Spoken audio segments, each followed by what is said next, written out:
সানজিল তো মাশাল্লাহ ইমপ্রুভ করছে। আগে অনেক খারাপ ছিল লেখা, এখন মোটামুটি ঠিক আছে। এখন আল্লাহর রহমতে দেখি না সামনে কি হয়। এখন তো মোটামুটি ঠিক আছে লেখা, আগের থেকে অনেক ইমপ্রুভ হয়েছে ওর। আমি আমি বলতেছি দেখি এটাতে ভর্তি করায়, দেখি যা হবে, হইলে হবে, না হইলে নাই।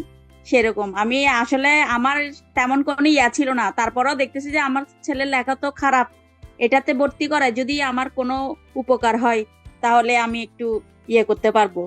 তো দেখি যে না, মাশাল্লাহ আমি ডিল অন্ধকারে ছুরি নাই, ঠিক জায়গাতেই ছুড়ছি। আল্লাহ মালিক। সেটা আর কি। আর আপনারও ক্রেডিট আছে। আপনার কারণেই তো লেখাতে ইমপ্রুভ হয়েছে।